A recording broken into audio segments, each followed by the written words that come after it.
السلام عليكم ورحمة الله وبركاته إن الحمد لله نحمده ونصلي على رسول الكريم أما بعد رب اشرح لي صدري ويسر لي أمري واحلل عقدة من لساني يفقهوا قولي. All praise be to Allah subhanahu wa ta'ala, the creator of the universe, and peace and blessing of Allah be upon Prophet Muhammad sallallahu alayhi wasallam and all those who follow his path till the day of judgment. My brothers and sisters, I would like to pray for all of us that may Allah give all of us sincere iman, sound health and everlasting halal wealth. There is no better gift from Allah subhanahu wa ta'ala than a sincere iman. Everybody claims to be mu'min, but who are sincere mu'min? That we have to leave it to Allah, and we have to pray to Allah subhanahu wa ta'ala. May Allah give us sincere iman. Sound health, alhamdulillah. Sound health means that when you wake up in the morning, alhamdulillah, your body is sound and you don't wake up with the medicine, or you need medicine to get up. And alhamdulillah, everlasting halal wealth is the wealth that you earn from halal source, and you spend it in halal source. Alhamdulillah. And why I'm saying this, because there is a hadith of Rasulullah sallallahu alaihi wasallam which is in Sunan ibn Majah, that when a person wakes up in the morning and he finds that he is sound in health, alhamdulillah, and he has got peace in his neighbor, and he has got a meal of a day, then he has got everything of the dunya. So my brothers and sisters, let's also pray to Allah subhanahu wa ta'ala that may Allah give us tawfiq and sincerity to speak the truth in the light of the Quran and the Sunnah of Prophet Muhammad sallallahu alaihi wasallam, to understand both of them, the Quran and the Sunnah, to accept Quran and Sunnah in the heart, and to apply Quran and Sunnah in the heart and in the life. Now my brothers and sisters, as you know that this is our Islamika, and Islamika in the sense that it is a live Q A where I'll be taking all your questions in Urdu, English and Arabic in two forms, two ways. One is the top chat that you can see on my left. You can see that there's a screen where you can put your questions, alhamdulillah, in English, Arabic or Urdu, or also you can use the line that is given on the screen, which you can either text the questions in that, or you can call directly to get your question answered.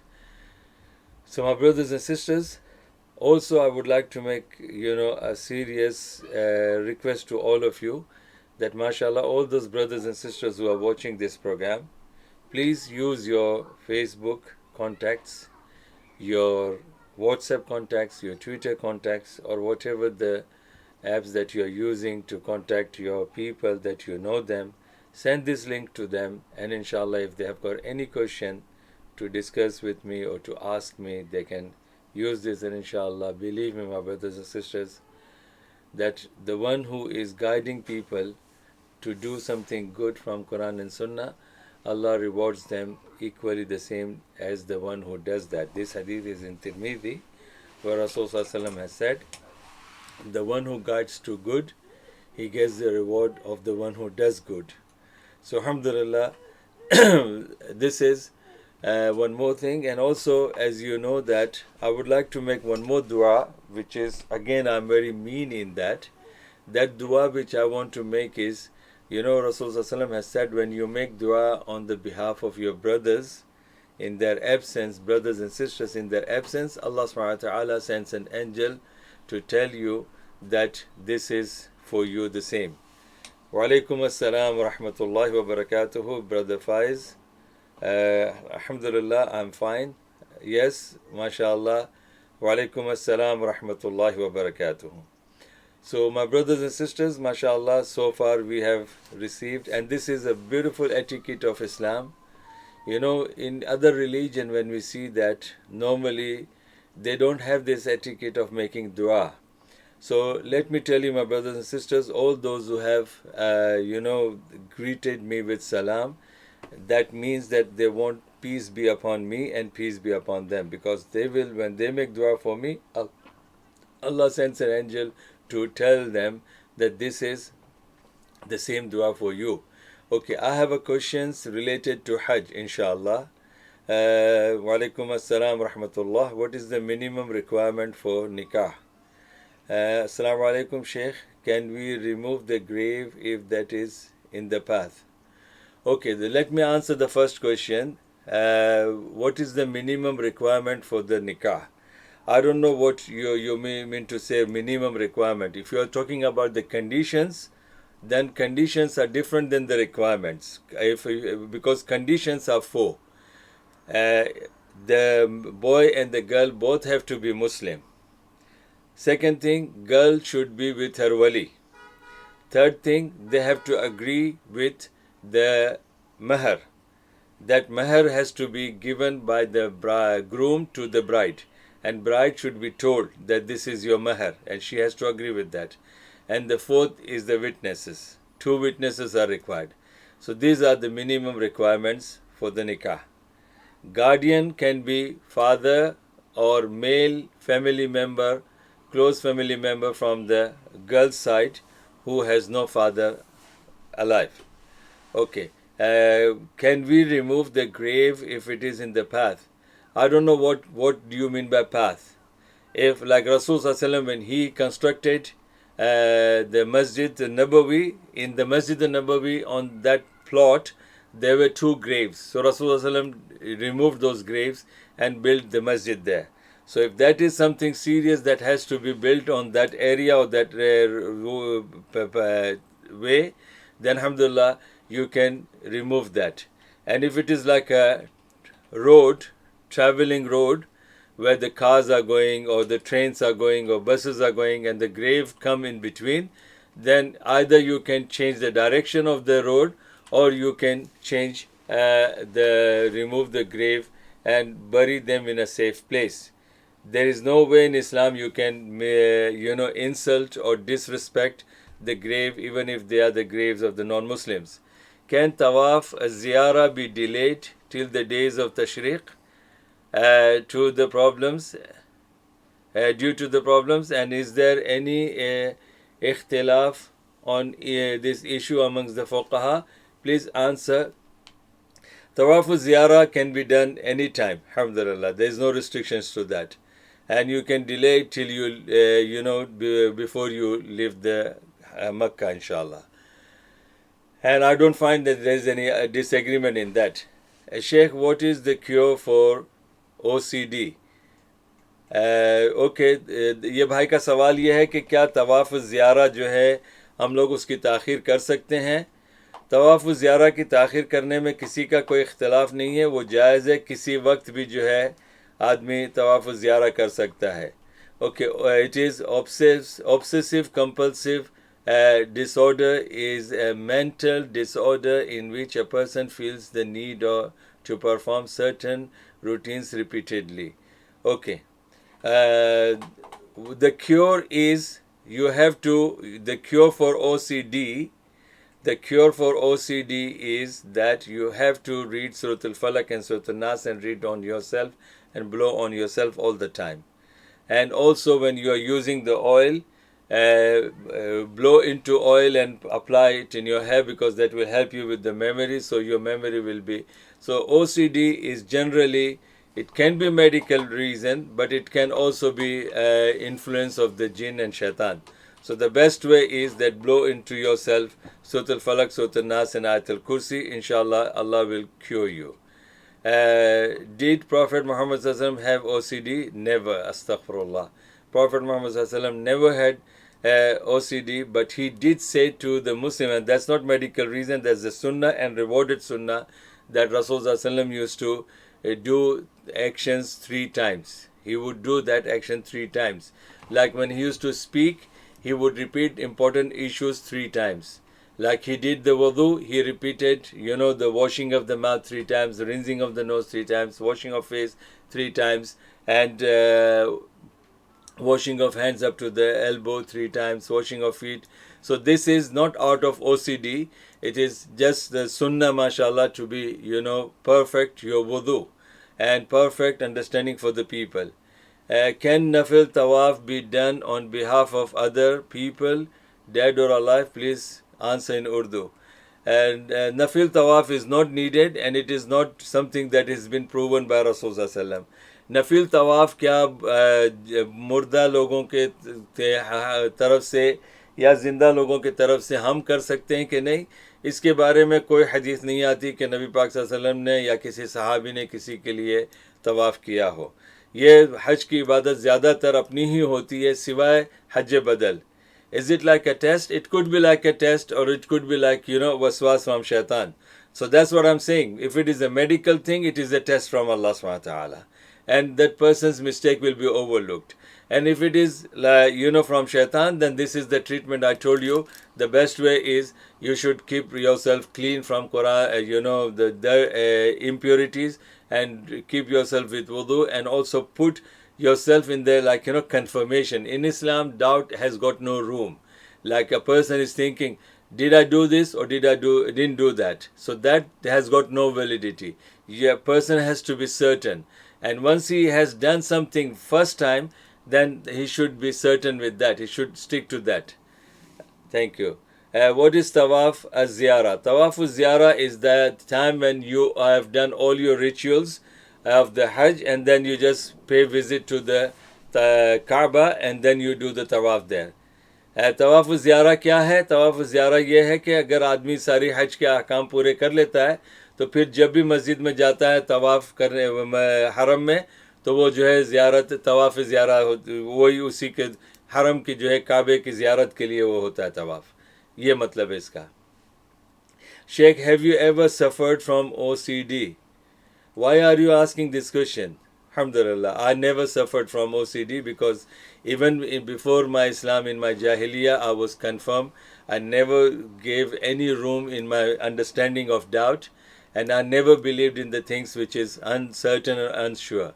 So by the grace of Allah, I was very straightforward with the things. Even to make decisions, I was always straightforward, and I never like to do this and this again and again because I'm not sure. Alhamdulillah. And when I came to Islam, then by the grace of Allah, there is no point of, sometimes it becomes like OCD is, sometimes it becomes to, very extreme for those people who are trying to be very, very, extreme in the religion. They're thinking, oh, they're very pious, they're very close to Allah, they have big taqwa from everything. So anything that brings the doubt to them, they don't want to, lose that opportunity, so they want to perfect it. This is nothing but from shaitan. Nobody can achieve perfection only except Allah subhanahu wa ta'ala. The perfection belongs to Allah subhanahu wa ta'ala.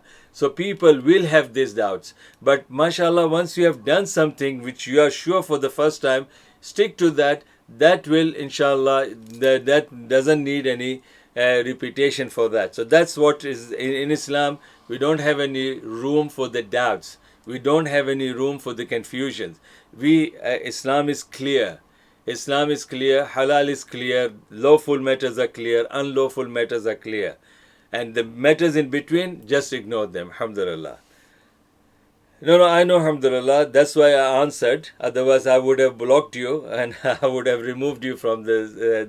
No need to be sorry. But alhamdulillah, it's a good question that you have a courage to ask me about my personal thing.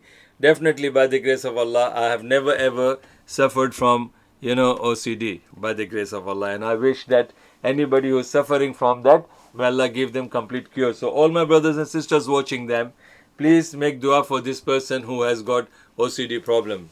Alhamdulillah. Salam Sheikh, I have two questions. Yes, go ahead, brother. Sister, yeah, Maryam. Yes, Sister Maryam, what's your questions?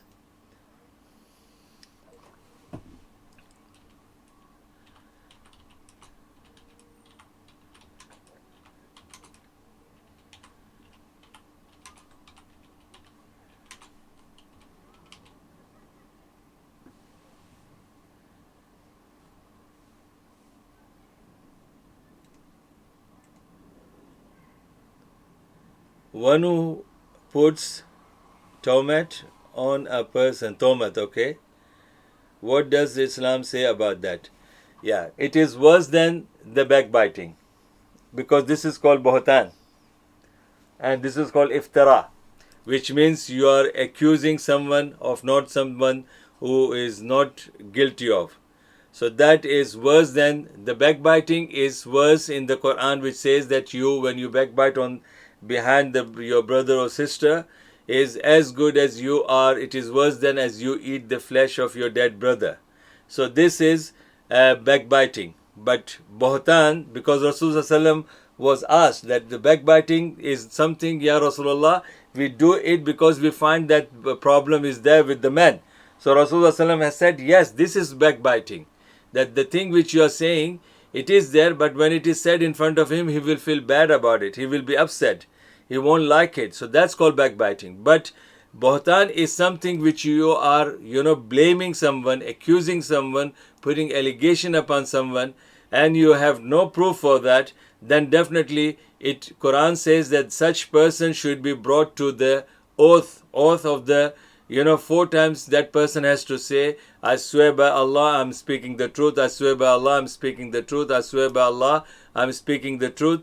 And the 5th time the person says that Allah's curse be upon the liar. Like that. First, the one who blames someone, he has to bring the dalil and proof and evidence. But if it doesn't, then both of them have to make this, oath to Allah subhanahu wa ta'ala, that they swear by Allah 4 times saying that they are speaking the truth.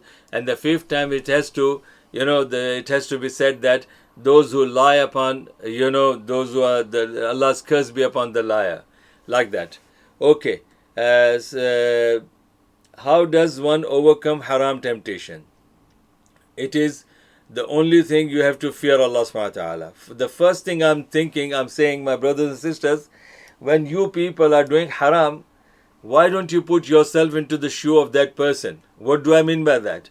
Suppose if I'm doing haram with a girl, if someone does the same thing haram with my family women of my family, will I agree with that? No. So your iman is incomplete when you are doing something for someone which you don't want someone to do for you. And Rasulullah has said, "La yuminu ahadukum hatta yuhibba li akhihi ma yuhibbu li nafsihi." That you cannot be a true believer unless you love for others what you love for yourself.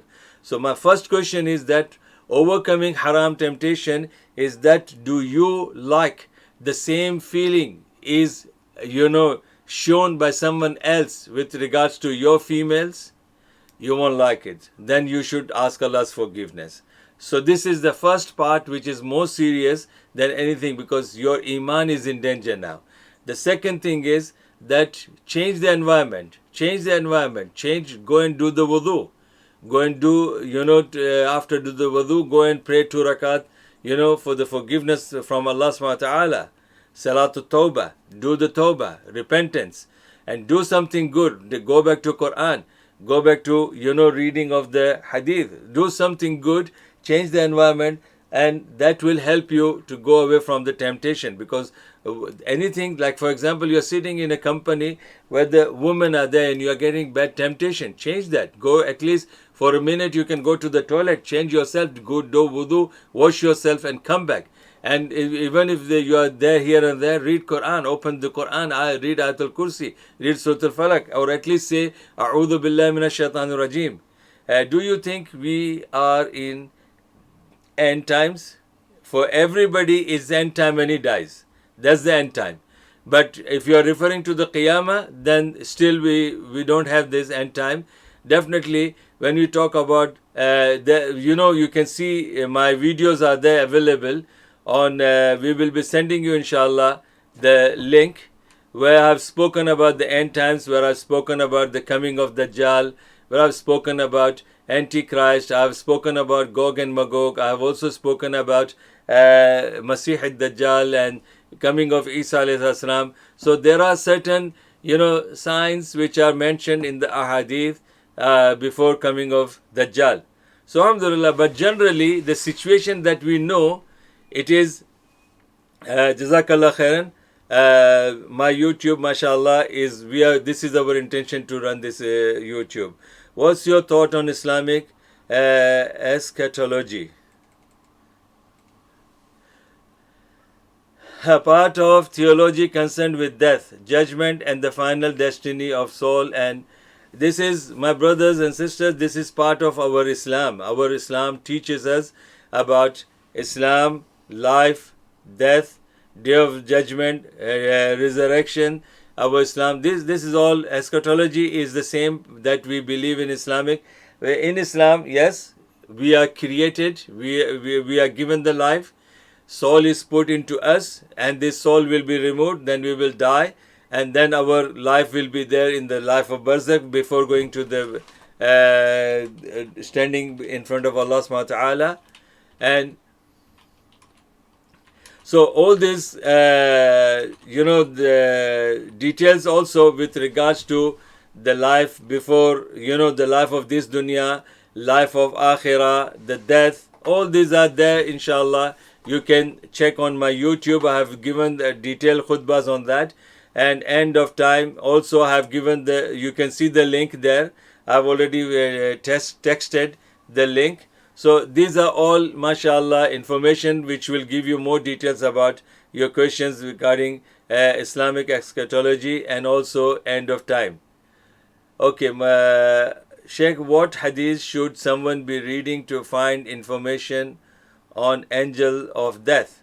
You go to any book of hadith. If you are using any software, then just type the word death and you will get it. Or you can check the website of islamweb.net, or you can check islam-qa.com of Sheikh Salih al-Munajjid. And there are plenty of other websites, Islamic websites are there, where you type the question like the word death and you will get the topic. Or you can go back to the index list of Abdullah Yusuf Ali English translation of the Quran. In that index you search for the word death, and then he will give you the information about the Quranic verses. Also there will be some evidences with regards to the death of angel of death. But there are plenty of books which are, almost all the book of ahadith, they speak about the angel of death. Okay. Sheikh, it's hard to trust people nowadays. How can I find good friends? If someone hurts you, should I still keep his contact number? My brothers and sisters, there's no need to be worried about the people. If it is very simple, anybody who is wishing you good for your hereafter, the life in the hereafter, anybody who tells you and reminds you and advises you not to do anything harmful that could bring harm to your personal life, your character, and bring harm to, shame to yourself and shame to your family, all these things, anybody who tells you to do that, that means he is a good well-wisher person to you. And anybody who is encouraging you, or anybody who is in that environment and you are being with that, then definitely you will not be safe. Because Rasul Sallallahu Alaihi Wasallam has said that if you want to know the good and the bad of a person, see with whom he is mingling around, who are his or her friends. So that way, if your friends are good, definitely you are good, you are saved. And if your friends are bad, your company is bad, then you are not safe at all. And Prophet ﷺ has also given us the example of, good friend and a bad friend by giving the example of a blacksmith and a perfume seller, the one who sells perfume. And he said that the bad friend is just like a blacksmith.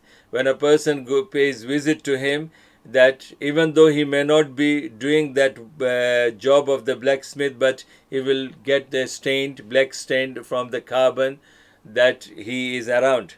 So that is the example of a bad friend. He may not do bad things, but he may get influenced by the bad company. So this is the example of a bad friend. And the good friend, Rasulullah has said, is the one who is, mashallah, like a perfume seller. That if a person goes and even doesn't buy anything from that friend, that person, any perfume, but still he'll be around good fragrance. Sheikh, I had a dream reciting Surah Iftar. Salatul Haja exists. Yes, Salatul Haja is there. You pray 2 rakat namaz and then you ask Allah subhanahu wa ta'ala to give you whatever you want, Allah will give you, inshallah. So there's a simple, normal 2 rakat namaz you can pray, and then you can make dua to Allah and Allah will give you. Sheikh, I had a dream reciting surah, like for example, Surah Al-Hajj, I can say the example is very clear.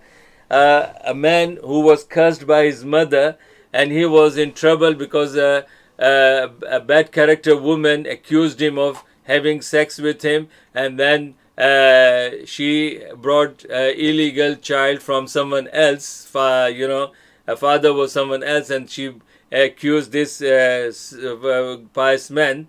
So what he did, people, they started beating him, torturing him, and they even broke his house. So what did he do? That is the story of Jurayj, which is in Bukhari and Muslim. He made wudu and he prayed 2 rakat and asked Allah to help him from this. And Allah helped him in a way that this child, who was a newly born child, he spoke at that time in the cradle, and he said that Jurayj is innocent and my mother is lying and my father is so and so. So alhamdulillah, this is Salatul Hajjah. That means he prayed 2 rakat and Allah helped him. So Sheikh, I had a dream reciting Surah Al-Infitar. What is the meaning of such dream? I was sweating when I woke up. Okay, that's very simple. You can, mashallah, it was frightening. Doesn't matter, alhamdulillah. If the people with the faith, they definitely will reflect on the meaning of the Quran. Surah Al-Infitar, its start itself is, the different and horrifying and, fearing descriptions of the disturbance, the destructions of the world. How the mountains and how the sky will be broken into pieces and all that. So this kind of things are there. So your dream is actually the sign of your iman. That mashallah, in your dream when you're reading and this is how you felt about it, so in real life, mashallah, you will be more serious about it. Which means now you read this surah with understanding, with the translation, and think over its meaning. Sheikh, I find it really hard to make my environment good. It is easy at home, but when I meet my friends, I stray off a little. What can I do? I don't want to be alone. You don't want to be alone, then look for the good friends. Maryam, you can go to those neighbors who are good friends, who are practicing sisters, or you can see the masjid around you or the centers where the Muslim sisters study circles are going on, alhamdulillah, and change your environment. Don't be with those people who are danger to your iman. So alhamdulillah, because you don't know, maybe they will be badly influenced by shaitan, and you will ultimately, and haram, Quran says that وَتَعَاوَنُوا عَلَى الْبِرِّ وَالتَّقْوَى وَلَا تَعَاوَنُوا عَلَى الْإِثْمِ وَالْعُدْوَانِ. Cooperate with the people in the things that will bring them close to Allah, that will increase their taqwa, and also in the good things, the rewarding things. And do not cooperate with the people who are, going away from Allah and going into indecent behaviors, indecent actions. So, but that means it is based on the friends that you are with. If you are going with the bad friends, then be strong and take them out of the bad things and help them, guide them to the good things. Don't be naive, don't be weak, and don't be victim of that. And if you can't, then avoid. And alhamdulillah, it's better. وَقَرْنَ فِي بُيُوتِكُنَّ وَلَا تَبَرُّجْنَ تَبَرُّجَ الْجَاهِلِيَةِ الْأُولَى. So this is in the Quran, in Surah Al-Ahzab, Allah subhanahu wa ta'ala is saying that for the women, for protection of their iman, they should, stay in the house instead of going out. And when they go out, they should not adorn themselves so that they become the property for the people to look at them and get the temptation of. And that's why I tell, my brothers and sisters, I tell even my daughters that when you go out, wear decent dress. Wear the dresses that, people will start respecting you, looking at you as a decent woman.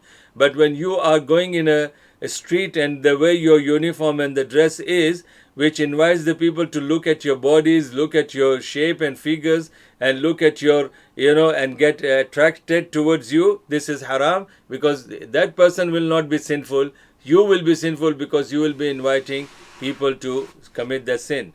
Reason I asked about a friend, because I saw a dream. I was in the bathroom and I was trying to, so I felt scared. No, don't think about dreaming. Spy. Okay, trying to spy. So I felt scared. He was trying to spy. Okay. I was in the bathroom and he was trying to spy. So I felt scared. So this is again the friend that you saw in your dream. Allah subhanahu wa ta'ala wants you to be careful and be aware with from that person. That's all. Alhamdulillah. And the Surah Al-Infitar will give you the idea how to identify this bad person and how you can be avoided. If you read properly, Allah will guide you in that. The actions of the 10th of Zul Hijjah, some after stoning the ihram and its prohibition are lifted except being with wife, and others say it's only achieved after stoning. Naharan, okay. What is correct? The actions of the 10th Zul Hijjah, some say after stoning the ihram, its prohibitions are lifted, except being, no, it's not lifted completely in that sense. My brothers and sisters, on the 10th day of Zul Hijjah, you have to complete stoning and the Qurbani, Tawaf, and your shaving of the head. These are the things. Then after that you are free. You are not free after, immediately after that for your wife and other things. No. Once you have started, definitely the clothing and the ihram is not needed. You can wear another clothes and you can take, ghusl, and you can apply the perfume, other things. But with regards to having relationship with your wife, others say it's only achieved after stoning. Yeah, that's what I'm saying. The 4 things have to be done on the 10th day. Is the stoning, slaughtering, tawaf, and shaving of the head. All these 4 things have to be done, and then alhamdulillah everything will be finished. Now you will be free, inshallah. Yeah, that's the correct way what I told you. Thank you so much. Okay. Salam Sheikh. I used to read Quran with passion, and I would understand the meaning as well. But recently, since a few days, I have started praying on time, but I find it hard to recite Quran. No, inshallah, Salah will help you. And I lose attention really fast. Doesn't matter. What should I do? First of all, you have to be honest and sincere. Because if you are sincere with Allah subhanahu wa ta'ala, forget about your brothers, forget about your sisters, forget about your mother and father, forget about your husband. If you are honest and sincere to Allah subhanahu wa ta'ala, alhamdulillah, Allah subhanahu wa ta'ala will protect you. So, because if you are doing something and you are trying to be good to someone and you are bad person behind them, then you are not sincere to yourself, you are not sincere to Allah, you are not sincere to those people. So this kind of hypocrisy is something that will definitely create problem for you, and that will take away the interest of the Quran, because Quran is actually won't benefit you if you read the Quran and you do opposite of that. Same thing, Salah will not help you when you are reading Salah and then after Salah you are doing haram. So this shows that somewhere or the other you are not sincere to Allah subhanahu wa ta'ala and you don't fear Allah subhanahu wa ta'ala. You have become victim of shaitan. This is really hypocrisy. It is hypocrisy, because when you say something, Allah subhanahu wa ta'ala is saying, Ya ayyuhalladhina amanu lima taquluna ma la taf'alun kabura maqtan inda Allahi an taqulu ma la taf'alun. That, O you who believed, why don't you do the things which you are saying? Why don't you act upon what you are saying? And the worst thing in the sight of Allah subhanahu wa ta'ala is that you say something which you are not acting accordingly. So this is a really bad thing. May Allah guide all of us. As I said, that may Allah give us sincere iman, sound health and everlasting halal wealth. Sorry Sheikh, I meant after stoning on the 10th day of Zul Hijjah, is the minor prohibition lifted? Like changing? Yeah, that's I told you. That is lifted. And you can, mashallah, do everything you like except the relationship with your spouse. Yes, alhamdulillah. Yeah, that is actually I explained to you. Barakallah fiqh. Bismillah.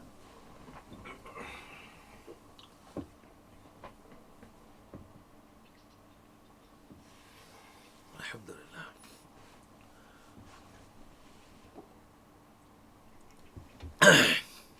Jazakallah khair. So whoever has asked me about this Quran and the concentration and all those kind of things, my brothers and sisters, definitely there is no chance for us to give up any of those things. Salah will improve our iman. Salah will improve our behavior. Salah will improve our, closeness and relationship between you and Allah subhanahu wa ta'ala. Same thing, reading of the Quran. Quran is nur. Quran is nur. Subhanallah. Surah Al-Fatiha, Rasulullah said it is nur. Last two verses of the Surah Al-Baqarah, it is nur. Rasulullah has said reading of Surah Al-Kahf between one Friday to another Friday, it becomes nur for the 7 days. So what does that mean? That nur means that this will keep you away from haram. That will bring you peace of mind. The confusion and the doubt that you will have in your heart, it will be all taken off. And you will be, guided. So Quran is nur. Salatu nurun. Rasulullah said salat is nur. Which means this salah will bring you close to Allah, and all those confusions and doubts and all those foggy understanding and blurry understanding and cloudy understanding which is not clear to you will be gone. It will be taken off from you. So salah is one of the sources that will open your mind, and it will. Salah is, mashallah, it will keep you away from confusions. It will bring light to you, light in this dunya, light in the grave, light in the day of judgment. Alhamdulillah. And same thing with the Quran. Quran is nur. Nur in this life, nur in the hereafter. Okay. How does someone stop haram online? Not necessarily physical, but online. Why do you have to go online if you want to do haram? Don't go online. If you want to go online, then go online. Open the Quran channel, listen to the Quran. Open the Hadith channel, listen to the Hadith. Read the Hadith. Alhamdulillah. Go to the YouTube channel where Islamic channels are there. There are thousands of, more than 500 Hadith videos are there of mine. MashaAllah, go to that channel, listen to them, read, watch some those documentaries, those videos. So spend your time if you are addicted to online. But if you are thinking that going online and you will fall into haram, then it's better not to go. Because Allah subhanahu wa ta'ala has said, La taqrubu zina. That don't approach the sources or means that will take you to fornication. That means all those things that will make you do haram, don't go up close to that. Avoid that as much as possible. So this is the best way. What is the wisdom behind stoning the Jamrat? Some say Ibrahim was distracted by shaitan on these places and threw stone to drive shaitan away. Brother Faiz, mashallah, I know all these questions you can study by yourself. When you're saying some say, now I'm also for you is some. So what is my authenticity for you? If you listen to me, then you will ask another sheikh, or some say on the show. So my brother, I will advise you, Faiz, that go back to Quran, go back to the Hadith, go back to the Tafsir, and you will learn. The reason is very correct, because this stoning of Jamrat is the Sunnah of Ibrahim alayhi salam, that Ibrahim did throw the stone at Shaitan because he was stopping him from, fulfill the command of Allah to slaughter his son. So that's the Sunnah that has been, converted to us in the form of Hajj, which our Prophet has done. So even if we don't have even if we didn't have, okay, let's assume that there is no reason mentioned. But one of the reasons is sufficient for us as Muslims, that Rasulullah has said, "Khudu anni manasikakum, khudu anni manasikakum." Take the rituals of Hajj, learn rituals of Hajj from me. So that is part of the teaching of Rasulullah. Even if we don't understand the wisdom behind it, we are not going for the wisdom. We are following the teaching of Prophet Muhammad ﷺ. So he said that, like he said, "Sallu kama ra'aytumuni usalli." Pray as you see me praying. So tomorrow you will be thinking, why I have to do the ruku first? Why I have to do 2 sajdas?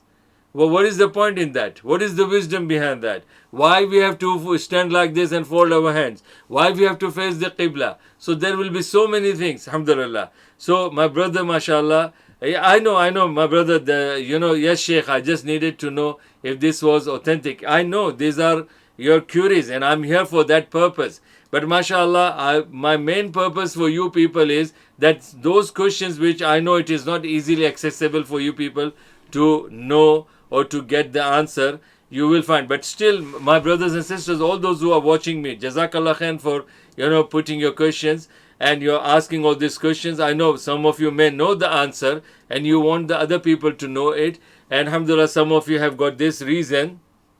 Some of you have also got this main reason that you want to know the authenticity and confirmation of the right information or wrong information. Yes, that's fine. Alhamdulillah. That's why I will never get upset and I will happily answer all your questions because this channel, the purpose of this show is to answer all your questions, alhamdulillah. So, Brother Faiz, keep on asking questions, no problem, alhamdulillah. But at the same time, I want all my brothers and sisters to educate yourself, alhamdulillah. Because now, there's a hadith of Rasulullah that before the day of judgment, the scholars, the true scholars, the scholars with the correct knowledge will die. And the true knowledge of Islam will go with them. And people will be left with jahil people. People will have little knowledge of deen. People will have wrong understanding of the deen. And the jahil people will ask these people with some knowledge, like you can see on YouTube, there are people who are so-called very famous da'is and so-called very famous great speakers, and they have got millions of followers. And there are shortcomings and there are so many things which you can see that you can't learn your deen from them. But people, because they talk so goody things, people they think, oh, they are great scholars, great speakers, and the people have got thousands of followers. And they take the knowledge from them and then they become, hadith says that these people are jahil, and when the other people are asking them the questions, so they are misguided, and with their answers they are misguiding other people as well. So alhamdulillah, why I'm telling you this, mashallah, that Brother Faiz, sometimes people they rely on the shuyukh and they don't put their efforts. No, alhamdulillah, Faiz, mashallah, this is your effort, one of the efforts that you are doing, you're mashallah joining us in the channel and asking the questions. But still, mashallah, my brothers and sisters, life is short. Very few people you will find they are straightforward and invite you to Islam. Otherwise, people will just talk something goody that they want to say to you people what you want to hear. They don't want to say what Allah and Rasul says. Alhamdulillah. So yeah, the question is, what is fornication? Fornication means having illegal physical relation between two strange men and women. That is called fornication in Islam, and that's haram, and it is a serious punishment on the day of judgment. These people, men and women who were having illegal physical relation in this dunya, they will be punished on the day of judgment in the Jahannam, and the whole body will be put into the hellfire. And they will be asked that why you people were doing this, and they will say that we was been influenced by shaitan. So my brothers and sisters, inshallah, after 10 minutes, inshallah, I will close this chapter. No, I think we have to, after 7 minutes, inshallah, I will bid you farewell, inshallah, and next Saturday, inshallah, again 8 o'clock we will meet together. So all my brothers and sisters who have joined us, and all those brothers and sisters, and especially I'm thankful to Sister Maryam and Amelia and Brother Faiz for putting their questions, mashallah. It's good, mashallah, because many people will understand that why we are performing Hajj, what is the importance of reading the Quran, what is the importance of praying namaz, and what is the difference between hypocrite and a sincere Muslim, what is the meaning of the fornication. All this, mashallah, these are beneficial questions that people, mashallah, all those people, even after I'll finish the show, people afterwards, when they will watch my program, they will get this information, mashallah, and they will improve. So my brothers and sisters, mashallah, jazakumullah khairan. After inshallah the 7 minutes we will close this. So if you have got any serious questions, you can please put your questions now, and you can ask your question in Urdu or English or Arabic, or you can use this program with the telephone line which is given on the screen. It could be you can ask the question like by texting that using the number given on the screen, or you can inshallah call directly and we will answer your question. So this is our Islamika. And my brothers and sisters, mashallah, yesterday I have given the talk on the importance and the history of Zamzam water. Please do watch that.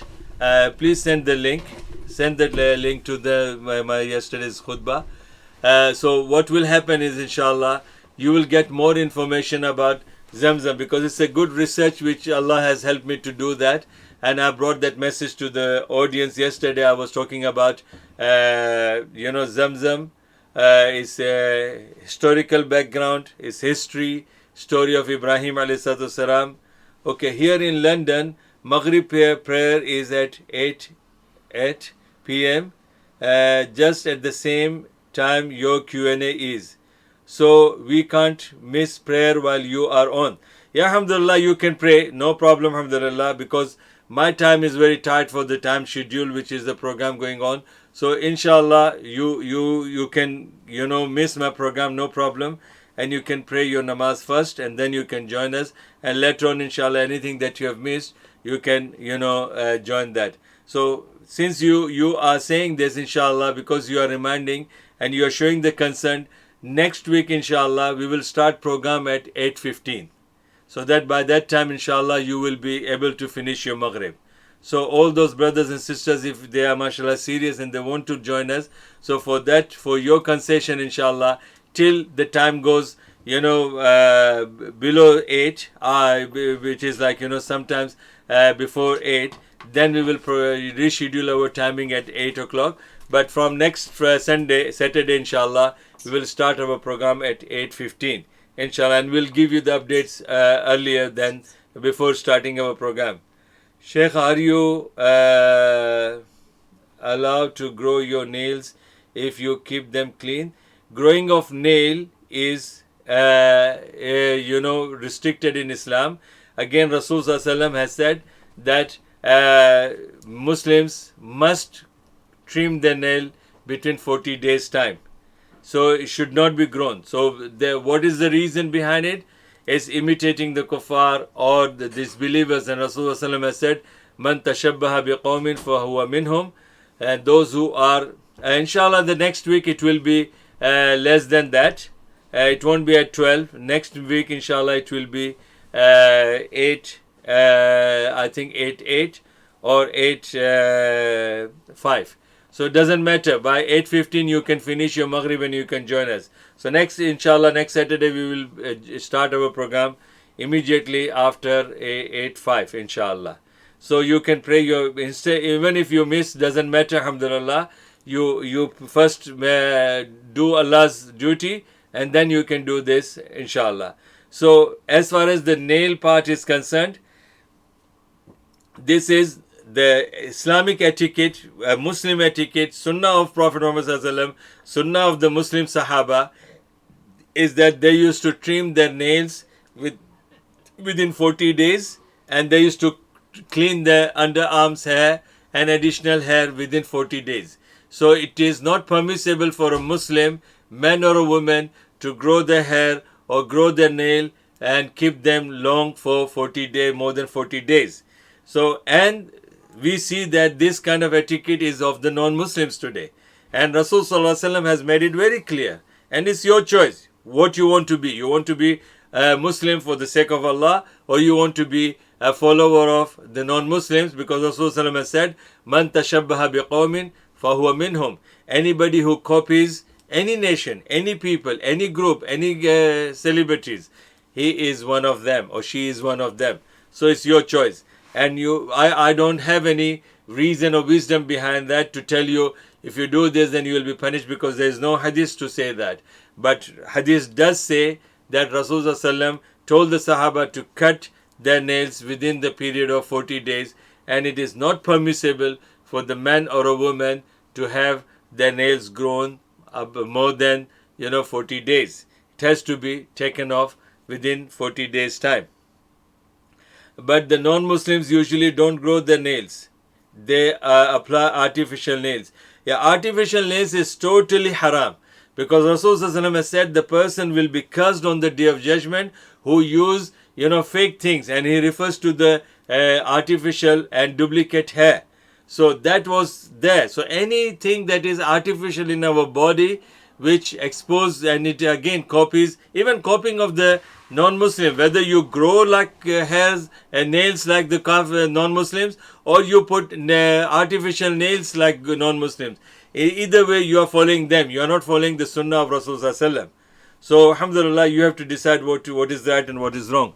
Okay, I forgot to cut my nails on Friday, and now there are long. Can I cut them before next Friday? Yes, alhamdulillah. You can cut them any time when the truth comes to you. When you follow that truth, Allah subhanahu wa ta'ala overlooks your past. MashaAllah. This is the hadith of Rasulullah. Okay, my brothers and sisters, so we are coming close to the end of our show.